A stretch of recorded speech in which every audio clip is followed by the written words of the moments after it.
Hulk Hogan dead, and I don't care. Yeah, I get it. They tell you all the time you're not supposed to speak ill of the dead. But what do you do when the dead has spoke ill about you? Nobody growing up in the 80s and the 90s was a bigger Hulk Hogan fan than me. I mean, dude was everywhere. He had Saturday morning cartoons. I had his poster on my wall of him ripping this shirt. He's the reason I even tried to do my first push-up when I was 3 or 4 years old. My cousin Chantel used to snatch a remote control because she was a couple years older and stronger. I think she's still stronger now. Because she wanted to watch WWE superstars every Saturday morning. And I wanted to watch cartoons, but then slowly but surely, I started to like it. Because you got this guy on there, bigger than life, telling you eat your vitamins, say your prayers. And then came the real life experience that I had, WrestleMania 3, Pontiac Silverdome, which is right outside Detroit. Me and my parents, the only memory the three of us ever shared when we were all happy, I see him go against Andre the Giant, who at the time had made the biggest heel turn in history of wrestling. He body slammed Andre the Giant, and I was excited as hell because I got the chance to see that on a school night. As I got older, I started to go off from wrestling. I wasn't really watching it that much. But then Hulk Hogan made a bigger heel turn than Andre the Giant, and he joined the NWO. Now everybody around my middle school was screaming, for life. NWO was everywhere, and continually Hulk Hogan is on video games, he's on TV, he's in movies, he's on TV shows, he's everywhere. You couldn't go nowhere without seeing the black and white, NWO. I started to get back into wrestling, and you know what my greater memory was? WrestleMania 18 to see Hulk Hogan go against The Rock. And as a wrestling fan, that was our Mike Tyson versus Muhammad Ali moment. Hulk Hogan had been away from WWE for about 10 years. To see him return and take on The Rock, magnifique. Then he went back to the red and yellow. He got corny. I'm good. And then he got a reality show, Hogan Knows Best. And honestly, it was just a show that was designed to have his daughter become the next Britney Spears. I was cool on it. But then came my first disturbed memory of the man, the great, the legend, Hulk Hogan. And it was an audio recording of him talking to his son, Nick Hogan, in jail. Because Nick Hogan's in jail because he was driving drunk, and his man that was in the car with him, they hit a tree, and now his man is a vegetable.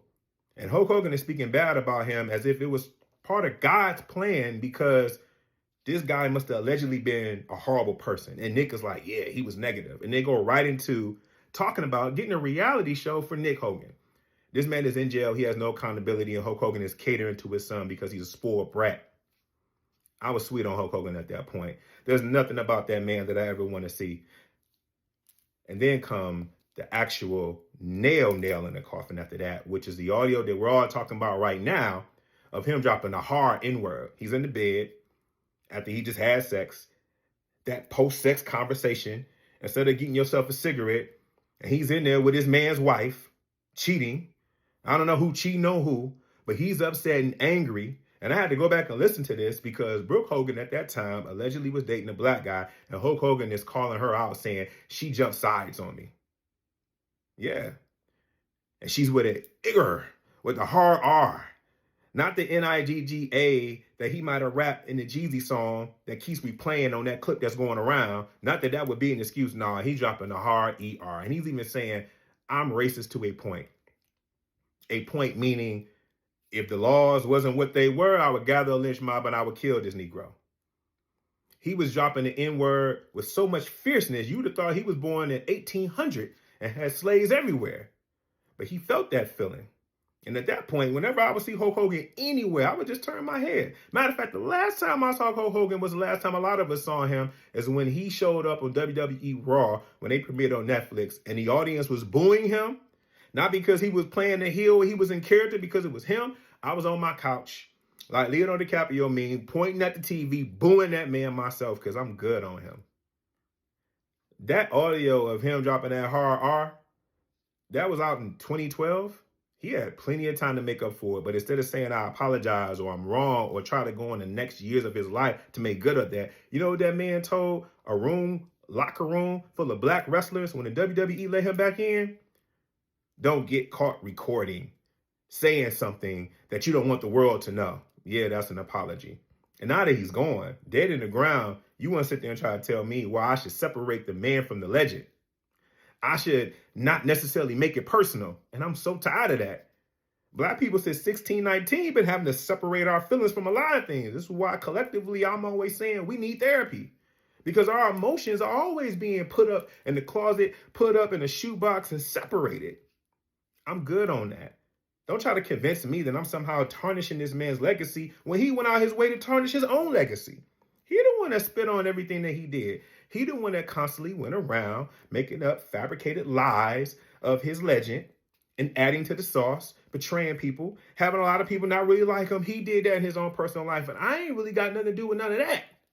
I got something to do with the fact that I'm not going to go around and telling a white man who spent his life hating me that, hey, man, hit me 3 more times. You really love me. No, I'm tired of that. And listen, you're going to have some black people who are going to feel opposite, and that's okay. Everybody's credit score of empathy is not the same. Listen, mine is a $25 gift card. Some people got an Amex, and they're going to sit there and forgive people all day long. I'm not doing it.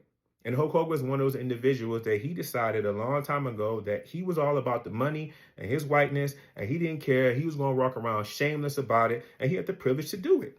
How often do we see white America not really forgiving us? They still mad at Mike Vick, and they still mad at a lot of other brothers that they feel like are guilty.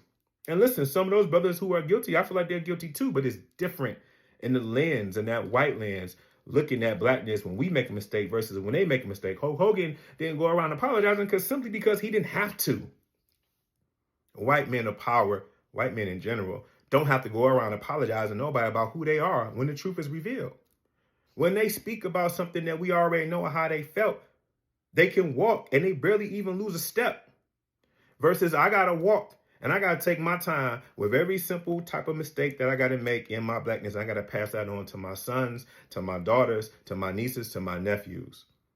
And you want to sit there and try to tell me that I can't judge a man that voluntarily wanted to wake up one day and choose violence to tell me how he felt about people who look like me? I'm good. This ain't the time and place to go in on the man after he's dead, because I'm pretty sure his family is mourning for him. And I feel that. As someone who has lost people over the years and someone who's going to lose somebody tomorrow and the day after that and a couple tomorrows after that, we all got to deal with the reality of the people that we love, that when they die, they might have pissed a couple people off. But in Hulk Hogan, he pissed off people who specifically look like me. So because of that, I don't care. I'm not walking around with no animosity, no hatred. I'm not going to go find his graveyard and spit on it. I'm not going to even go make another video about this to sit there and tell you about how evil of a man he is. No, I'm just trying to tell you that I don't care. I ran out of cares a long time ago. My not caring is on the backbone of people who look like me who had to care. So me, I'm honoring them by not caring. I don't care. Hulk Hogan was a legend. He's the reason why WWE and wrestling is main attraction, big office right now. But when it comes to me and mine, there'll be somebody tomorrow. He chose that. So don't you try to make me to choose to see anything different than what I already saw when he made it very plain and clear what he felt about those who look like me. So I'm making it very plain and clear how I feel about those who feel that way about me.